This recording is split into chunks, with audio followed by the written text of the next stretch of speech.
प्यारे बच्चों नमस्कार। M2 के इस वीडियो में मैं आपका स्वागत करता हूं और आज हम लोग M2 के एक इम्पॉर्टेंट टॉपिक वेक्टर कैलकुलस में एक आर्टिकल को समझेंगे and that article is surface integration. इस सरफेस इंटीग्रेशन के बारे में हम लोगों को बहुत सारी चीजें समझनी है। एक्चुअल में हम लोग M1 में डबल इंटीग्रेशन करके आए हैं और वहां पर जो डबल इंटीग्रेशन हमने किया था और यहाँ पर जो सरफेस इंटीग्रेशन हम लोग कर रहे हैं, इन दोनों में डिफरेंस है। क्या डिफरेंस है वो हम लोगों को यहाँ समझना है। सरफेस इंटीग्रेशन होता क्या है, ठीक है, उसे करने के लिए किन किन चीजों की जरूरत होती है और जो लिमिट्स होती हैं किसी भी सरफेस इंटीग्रल की वो कैसे निकाली जाती हैं, ये हम इस आर्टिकल में आज समझेंगे students.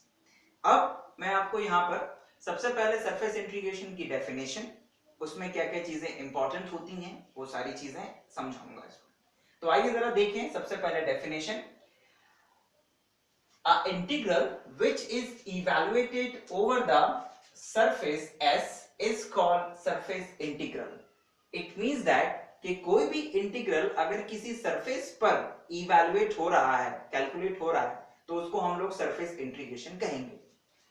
Let f is equals to f1, f2, f3 be a vector point function and S is any surface in 3D space, यहाँ पर ये 3D space समझने वाली बात है, 3D space, then surface integral is defined as S f dot ds or f dot ds vector और double integration as f dot n cap ds। ये जो ds वेक्टर है यही n cap ds में कन्वर्ट हो जाता है, where ds vector is equals to n cap ds। अब क्वेश्चन अराइज होता है कि what is n cap and what is ds। होता ये है कि 3D में कोई भी सरफेस हो सकती है स्टूडेंट, करेक्ट। सपोज दैट कि एक तरबूज लिया, उसको आधा काट दिया और ये लटक गया। वो सोचिए, हाँ जरा, ये तरबूज लटका हुआ है।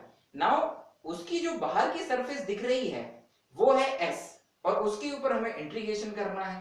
तो वो जो कर्व्ड सरफेस है स्टूडेंट, एक तो उसकी बाउंड्री भी है, करेक्ट, जो उसका सर्कमफेरेंस है, बाउंड्री है उसका, और ये उसका कर्व्ड सरफेस है। तो वो जो कर्व्ड सरफेस है वो है S और यदि उसके ऊपर एक परपेंडिकुलर यूनिट नॉर्मल वेक्टर निकाला जाए किसी पॉइंट पर, तो जो आएगा वो है n cap. And what is ds? ds is the small part of the surface. लेकिन ध्यान रहे, स्मॉल पार्ट लिया है इसलिए वो भी कर्व्ड होगा, और कर्व्ड होगा तो वहां पर हम लोग x y या y z या z x इसकी लिमिट निकालने में अभी सक्षम नहीं होंगे, करेक्ट। तो ये n cap is the unit normal vector to the surface S and ds is the small part of the surface, यानी small area of the surface। अब क्वेश्चन ये अराइज होता है स्टूडेंट्स कि जो भी सरफेस इंटीग्रेशन है उस सरफेस इंटीग्रेशन में f तो समझ में आता है, n भी समझ में आता है, लेकिन अब इस ds की वैल्यू ऐसी क्या हो ताकि हम इस सरफेस इंटीग्रेशन को इवैल्यूएट कर पाए। क्योंकि किसी भी सरफेस इंटीग्रेशन को इवैल्यूएट करने के लिए कम से कम, नॉट कम से कम, दो, कम से कम वर्ड नहीं, केवल दो वेरिएबल्स चाहिए जिनकी हम लिमिट्स निकाल सकें। और दो वेरिएबल्स की लिमिट्स हम तब निकाल पाएंगे जब हम किसी प्लेन पर सरफेस को लेके काम कर रहे हैं। अब यहां पर हम लोग थोड़ा और आगे बढ़ते हैं। एक्चुअल में ये जो 3D में जो सरफेस होती है S, इसको हम लोग, इसका हम प्रोजेक्शन लेते हैं किसी भी प्लेन पर। हम इस सरफेस का प्रोजेक्शन ले सकते हैं XY प्लेन पर, इसका प्रोजेक्शन ले सकते हैं YZ प्लेन पर, इसका प्रोजेक्शन ले सकते हैं ZX प्लेन पर।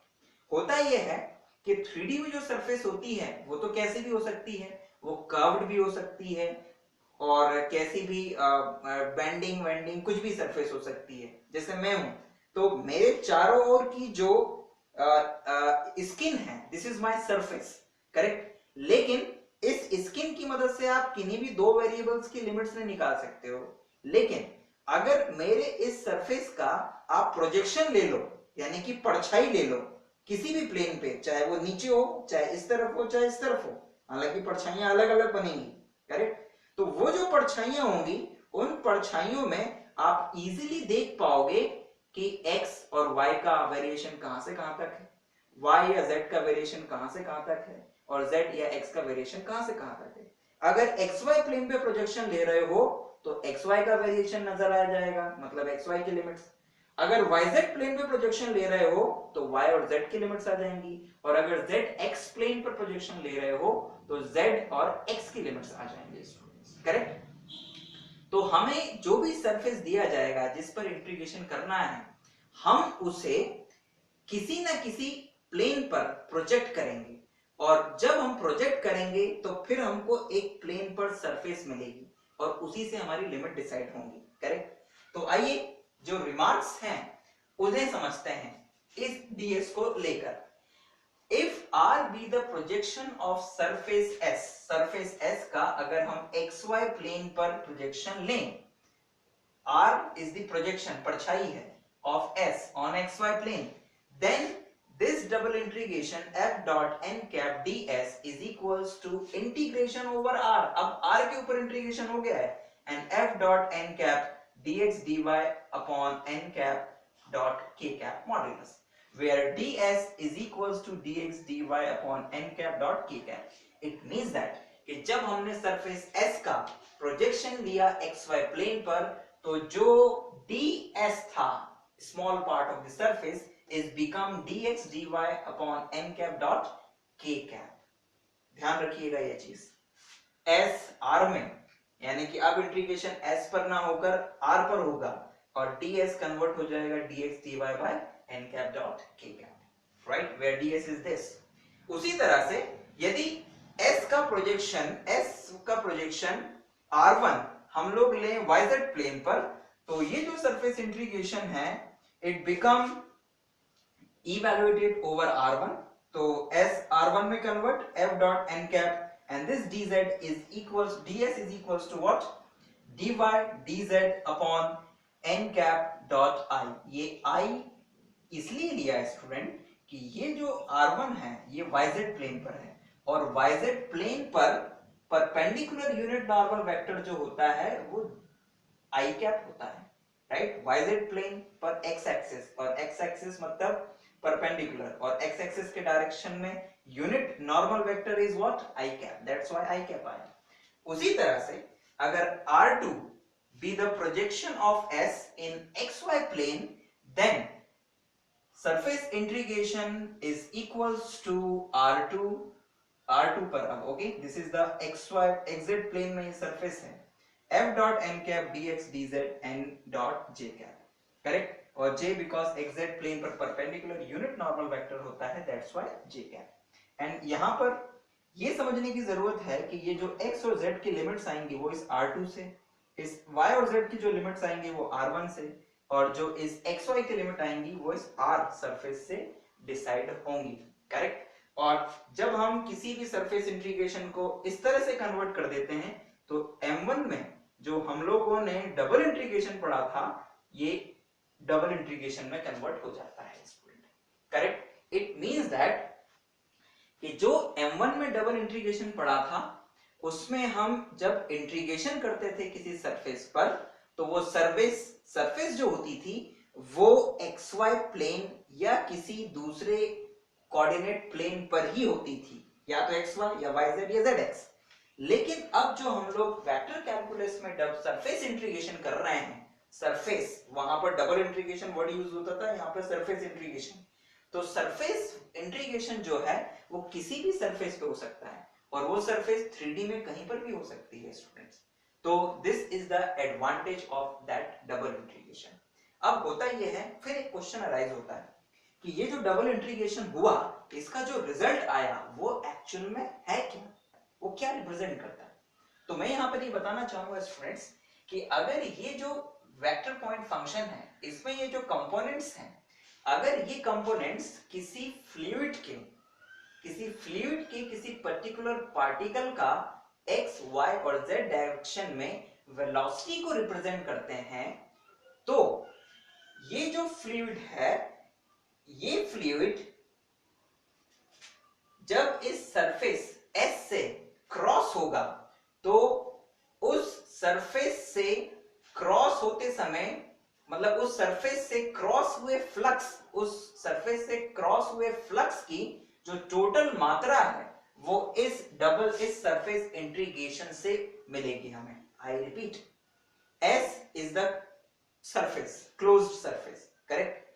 इस क्लोज सरफेस से फ्लूइड एफ, जो कि फ्लूइड एफ मतलब सॉरी फ्लूइड जिसका कि vector point function f1 f2 f3 से रिप्रेजेंट है, उस फ्लूइड f का जो टोटल फ्लक्स है जो कि उस सरफेस से क्रॉस होगा, उसकी जो पूरी मात्रा है, उसकी जो वैल्यू है, वो इस सरफेस इंटीग्रेशन से इवैल्यूएट होगी।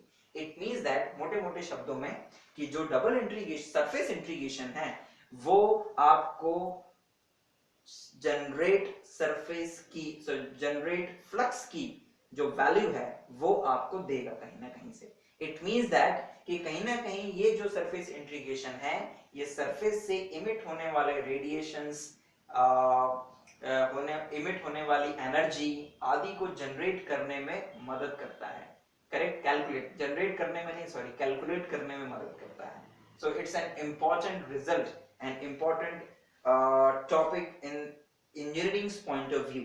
अगर आप रिसर्च वगैरह में जाएंगे तो ये आपको बहुत ही मदद करेगा। आपने कभी सोचा है कि जो सन है, उस सन के पूरा जो सन का सरफेस है, उस सरफेस से जो एनर्जी इमिट हो रही है पर सेकंड, उसकी मात्रा को हम कैसे कैलकुलेट कर लेते हैं?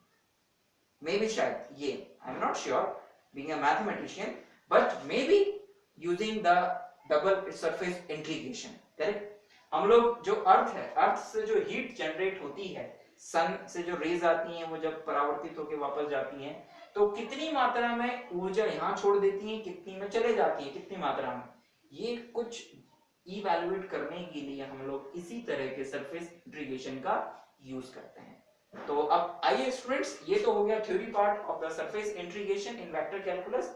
अब आइए जरा कुछ प्रॉब्लम्स लेते हैं और उन्हें सॉल्व करते हैं और देखते हैं कि कैसे क्वेश्चंस को हमें सॉल्व करना है। क्वेश्चन है, evaluate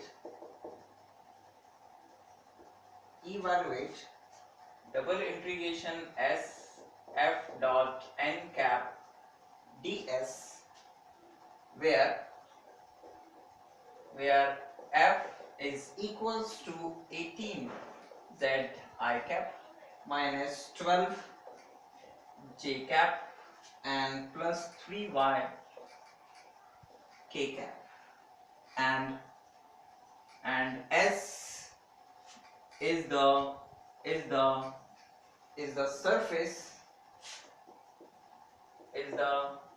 surface of the plane 2x plus 3y plus 6z is equals to 12 in first octant, correct students.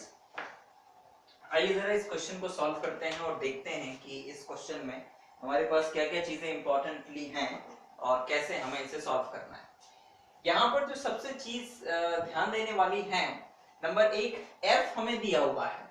अब इस इंटीग्रेशन को सॉल्व करने के लिए हमें चाहिए ये n कैप और हमें चाहिए ds, करेक्ट। और जो सरफेस s है वो एक प्लेन की सरफेस है और वो भी कहां पर है? फर्स्ट ऑक्टेन में है।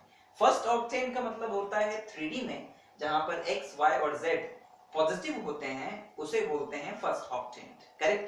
अब जरा ध्यान दीजिएगा कि अगर हम थोड़ा 3D को बनाने की कोशिश करें, suppose that this is the 3D and this is x, this is y and this is z, right. तो अगर ऐसा हम लोग करते हैं स्टूडेंट्स, तो ये जो प्लेन है, ये प्लेन इन कोऑर्डिनेट एक्सिस को कहां पर इंटरसेक्ट करेगा? तो ये इंटरसेक्ट करेगा एक्स एक्सिस को करेगा 6 पर। तो suppose that this point A is 6 0 0। y axis को करेगा ये 0 4 0 पर, तो ये 0 4 0, करेक्ट। एंड z एक्सिस को करेगा स्टूडेंट्स ये 0 0 2 पर। Suppose that this is 0 0 2, right. इनको कुछ नाम भी दे देते हैं, suppose that this is A, this is B and this is C, और इन तीनों को मिलाते हैं हम लोग तो हमें देखिए क्या मिलता है। हमें ये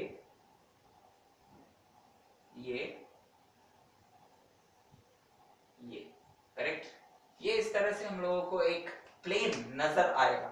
लेकिन ध्यान दीजिएगा ये 3D जैसा दिख रहा है ना, 3D में थोड़ा अलग है।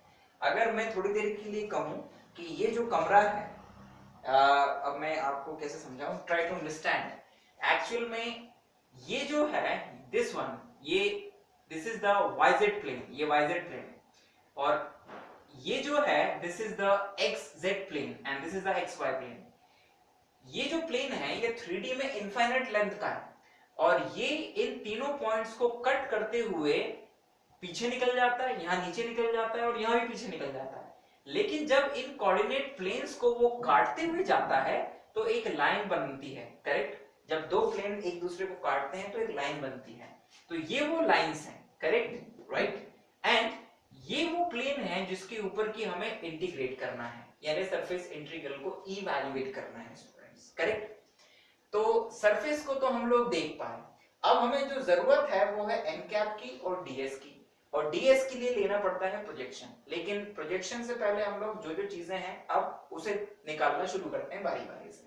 तो ध्यान दीजिएगा, late ABC be the given plane, okay, given plane, and suppose phi is equals to phi, such phi is 2x plus 3y plus 6z minus 12 is equals to 0, correct. मतलब हमने क्या कर दिया भाई, प्लेन क्या एक सरफेस है, तो उस सरफेस को हमने एक फंक्शन फाई से रिप्रेजेंट करवा दिया, ठीक है ना। तो ये फाई क्या हुआ, it's a scalar point function, है ना, ये स्केलर पॉइंट फंक्शन हो गया। Now n cap is equals to gradient of phi upon gradient of phi modulus. क्या है एक्चुअल में, होता ये है कि किसी भी सरफेस पर अगर यूनिट नॉर्मल वेक्टर निकालना हो तो उसका ग्रेडियंट निकालो और ग्रेडियंट ऑफ फाई से, फाई मॉड्यूलस से डिवाइड कर दो, करेक्ट। तो हमें क्या मिल जाता है, unit normal vector. And now what is gradient of phi, तो ग्रेडियंट ऑफ फाई की वैल्यू क्या हो जाएगी, it is very easy, it is I del by del x phi plus j del phi upon sorry, हम लोग ये direct निकाल लेंगे, लेकिन पहले हम लोग ग्रेड फाई की वैल्यू निकाल लेते हैं अलग से। तो grad phi is equals to del phi I del phi by del x j del phi by del y and plus k del phi by del z, right? Now phi की value क्या है, phi is this, तो जब phi का x के respect में partial differentiation होगा तो हमें मिलेगा केवल क्या, केवल 2, यानी कि 2i, प्लस जब y के रिस्पेक्ट में करेंगे तो केवल 3, यानी 3j कैप, एंड जब z के रिस्पेक्ट में करेंगे तो केवल 6k कैप, करेक्ट स्टूडेंट्स। तो this is the value of grad phi. तो हम लोग यहां लिख देंगे 2i cap 3j cap and plus 6k cap upon modulus of grad phi, मतलब 2i cap 3j cap and 6k cap, and that is equals to, that n cap is equals to 2i 3j 6k divided by square root of 4 plus 9 and plus 36, and this is equals to what, 36 plus 9 means this is 45 and this is 4, 49, and 49 का जो square root होता है that is 7, यानी कि 2i plus 3j cap plus 6k cap divided by 7. So this is the n cap, correct students? And now students, ये जो surface S आपको दिख रहा है, इसका हमें प्रोजेक्शन लेना पड़ेगा किसी ना किसी प्लेन पर। तो मोस्ट ऑफ द क्वेश्चंस में हम लोग एक्स वाई प्लेन को ही प्रेफर करते हैं, लेकिन ऐसा जरूरी नहीं है। You can take in Y Z plane projection, आप वाईजेड प्लेन पे भी ले सकते हैं, आप एक्सजेड प्लेन पे भी ले सकते हैं, योर चॉइस। तो हम लोग एक्स वाई प्लेन पर जाते हैं। तो जब किसी प्लेन का सर्फ प्रोजेक्शन हम लोग एक्स वाई प्लेन पे लेंगे तो हमें मिलेगा स्टूडेंट ये triangle, correct, that triangle, this is the projection. ये मैं कुछ इस तरह से बना देता हूं, right. Suppose that this is X Y plane, this is y, this is x axis, this is y axis, or suppose that this is the point 6 0 0 and this is the point 0 4 0। तो ये जो plane है, ये plane का जो projection है वो कुछ इस तरह से बनेगा, करेक्ट। ये वो लाइन है, ये वाली लाइन, और ये उसका प्रोजेक्शन है एक्स वाई प्लेन पे, जो कि एक ट्राइंगल के शेप में है, ठीक। तो let suppose that this is the R. Let R be the projection of S, okay, surface S on XY plane, then ds is equals to dx dy upon n cap dot k cap, and that is equals to dx dy upon n cap। n cap की value थी students 2i 3j and 6k, correct, divide by 7, और ये है dot k cap. और जब हम लोग dot k cap लेंगे तो केवल k और k का मल्टीप्लाई होगा और बाकी सब जीरो हो जाएंगे। तो we get dx dy upon 6/7, ये दिस इज 6/7। तो ये हमारे पास वैल्यू आ गई ds की। नाउ स्टूडेंट ds आ गया है, n कैप आ गया है, f हमारे पास है, एंड नाउ अब हम लोग इस इंटीग्रल को इवैल्यूएट कर सकते हैं। तो therefore this double surface integration f dot n cap ds is equals to become integration over r, because projection हम ले चुके हैं, ठीक है ना। f की वैल्यू क्या है, f is what, it is 18z I cap minus 12 j cap and plus 3y k cap, correct.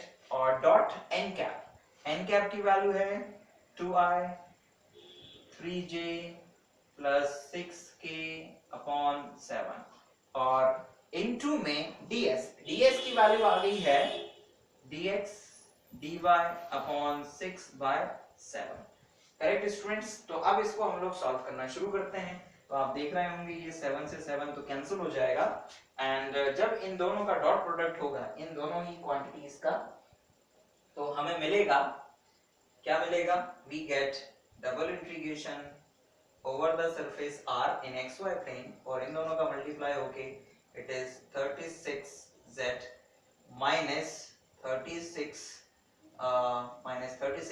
and plus 18y dot product, right, into 6 divide by 6, तो 1/6 को हम चाहें तो बाहर कर सकते हैं, dx dy, करेक्ट स्टूडेंट्स। तो दिस इज द प्रॉब्लम। अब नाउ स्टूडेंट इसे जरा ध्यान से देखिए, इसमें आपको एक खास चीज नजर आ रही होगी। वो खास चीज ये है कि आपको इसमें dz, इसमें z नजर आ रहा होगा, लेकिन इंटीग्रेशन केवल x और y वेरिएबल्स में होना है। तो इस z को हम लोग कन्वर्ट कर देते हैं x और y में। कैसे कन्वर्ट करेंगे, इट्स वेरी इजी, बहुत ही आसान है इसे कन्वर्ट करना। हम क्या करेंगे कि z की वैल्यू कहां से ले लेंगे, ये यहां से, जरा ध्यान दीजिए, ये 6z, तो 6z से हम वैल्यू ले लेंगे, तो हमें मिल जाएगी वैल्यू क्या, it is 1/6 double integration over r 36 तो यार इसमें से कुछ कॉमन भी ले सकते थे हम लोग। अगर इसमें से हम लोग 6 कॉमन ले लें, 6 नहीं बल्कि 18 कॉमन ले लें, तो 18 कॉमन लेने के बाद बल्कि 6 कॉमन लेंगे तो ज्यादा अच्छा है, बिकॉज यहाँ पर 6 है। तो खैर ठीक है, अभी तो हम लोग एज इट इज ले लेते हैं, तो हमें मिल जाएगा, मैं डायरेक्ट लिख रहा हूँ, अगर हम लोग यहाँ से 36 कॉमन ले लें, मतलब 6 कॉमन ले लें, तो इट्स 6/6, और यहाँ पर रह जाएगा 2z, यहाँ रह जाएगा 2z, यहाँ पर रह जाएगा 2, और यहाँ पर रह जाएगा नॉट 2z, यहाँ पर रह जाएगा 6z, यहाँ पर भी रह जाएगा 6, और यहाँ पर रह जाएगा 3y, करेक्ट।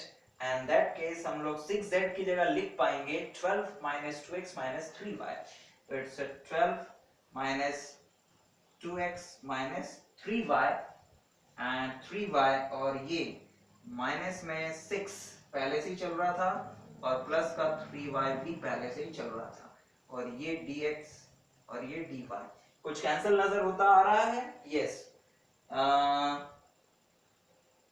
ये plus 3y and minus 3y, ये दो कैंसिल चीजें हो रही हैं स्टूडेंट्स, तो हम लोग इसे यहाँ पर कैंसिल कर देते हैं, करेक्ट, कर दीजिए कैंसिल, तो ये 3y से ये 3y कैंसिल, और अब जो बचा है उसमें केवल x है और कांस्टेंट है, और आइए अब जरा इसे इंटीग्रेट करना शुरू करते हैं, ठीक है students.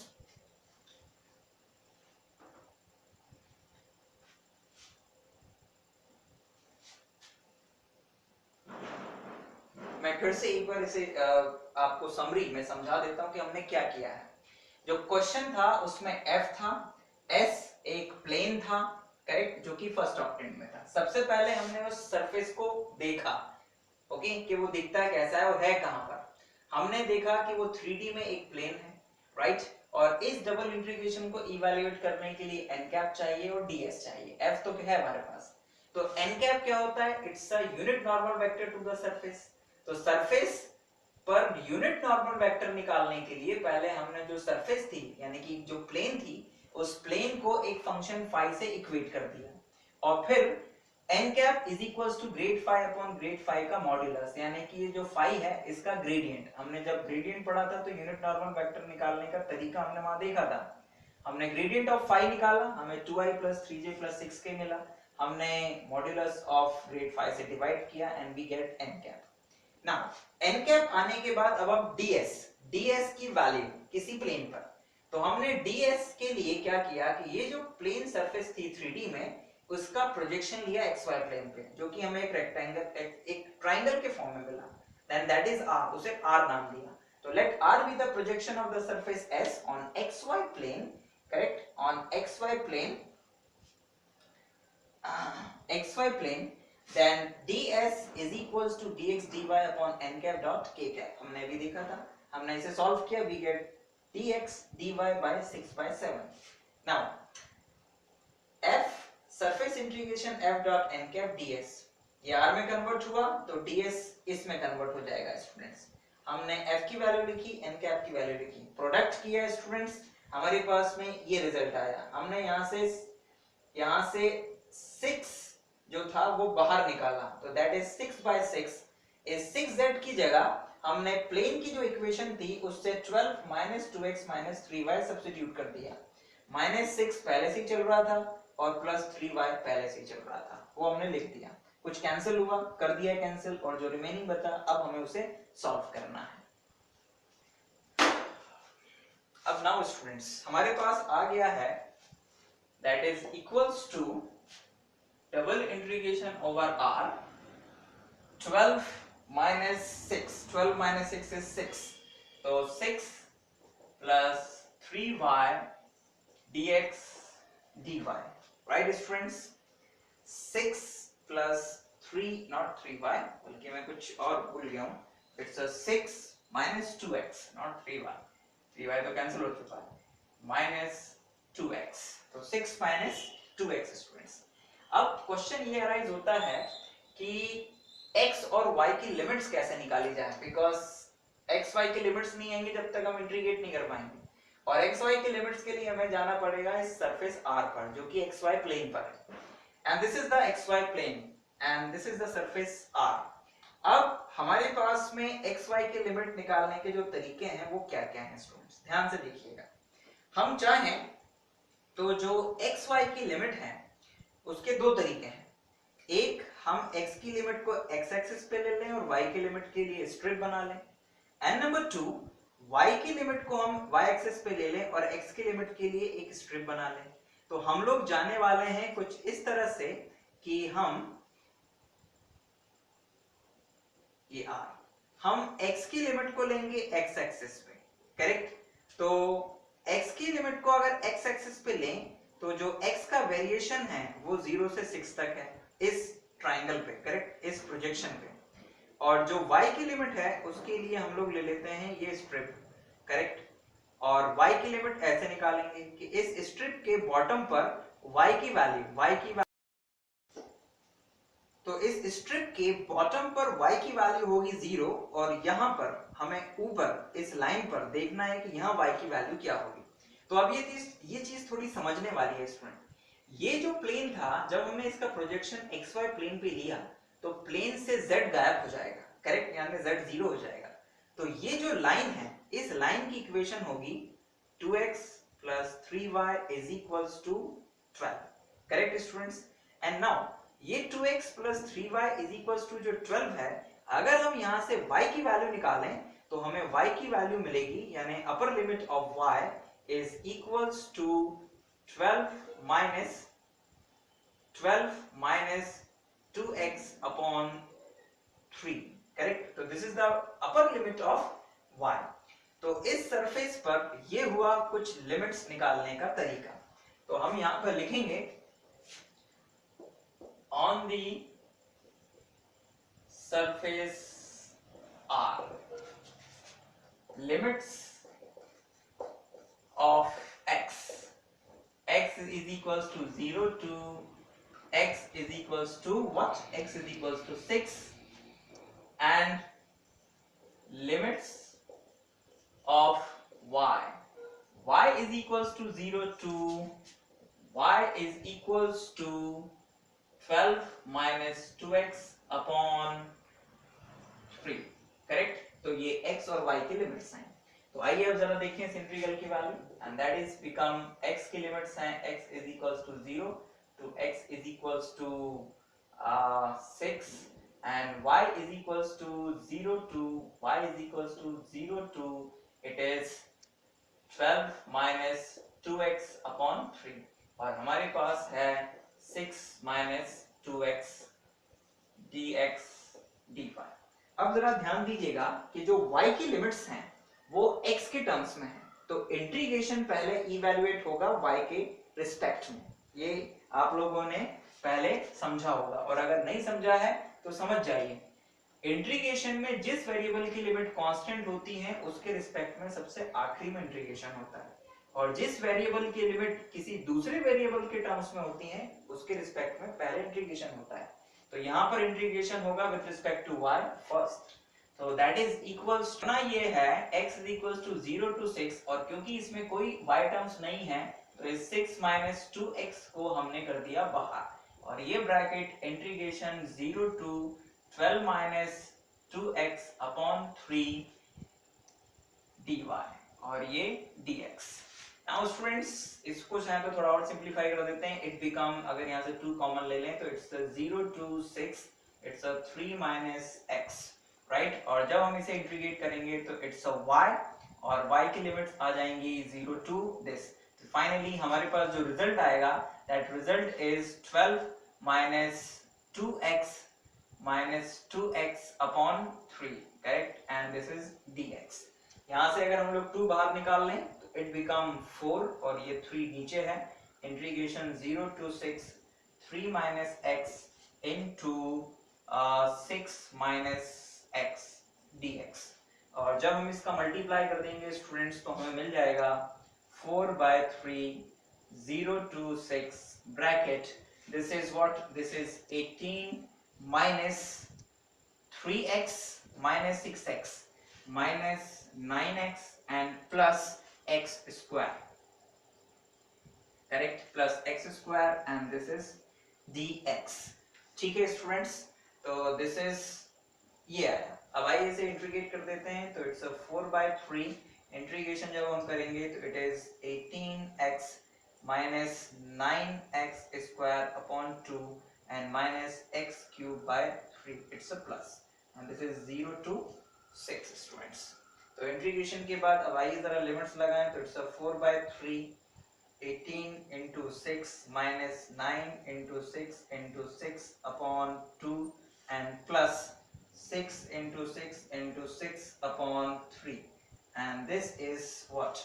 This is equals to यहां से हमें मिलेगा 2 यहां से 3 तो हमारे पास जो वैल्यू आई है हम देखें जरा इसमें से कुछ कॉमन निकल पा रहा है क्या तो हमारे पास 4/3 कॉमन चाहें तो हमारे पास निकल रहा है ये 18 है 6 तो दिख ही रहा है कि 6 निकाल सकते हैं तो एक काम करते हैं 6 तो निकाल ही देते हैं ठीक है ना तो ये 6 बाहर निकाल दिया तो हमें मिल गया यहाँ पे 18 माइनस ये मिल जाएगा हमें 9 तिया 27 और यहाँ मिल जाएगा हमें 6 दूनी 12 ये प्लस 12 तो ये हो गया स्टूडेंट 30 और 30 में से 27 गया तो मिल जाएगा 3 से 3 कट जाएगा और 6 चौक 24 तो दिस इज द आंसर। तो स्टूडेंट्स इस डबल इंटीग्रेशन का जो आंसर है वो है 24।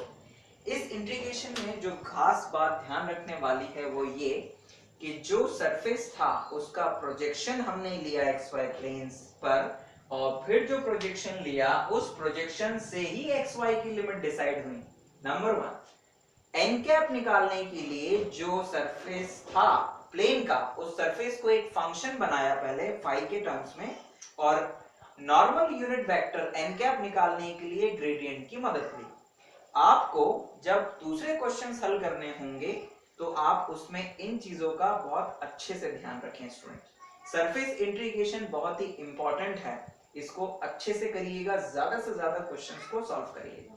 फिर भी अगर कोई प्रॉब्लम आती है तो you can ask okay by mail और बाय हाइक मैसेज है ना मेरा जो नंबर है वो हाइक पर अवेलेबल है आप हमें मैसेज भी कर सकते हैं हम ज्यादा से ज्यादा आपकी क्वेरीज को सॉल्व करने की कोशिश करेंगे ठीक है। तो आई होप कि ये टॉपिक आपको समझ में आया होगा और आप जरूर इससे कुछ ना कुछ लाभ लेंगे। हम जल्दी नेक्स्ट वीडियो में वॉल्यूम इंटीग्रेशन के साथ में आपके सामने होंगे। Thank you for watching.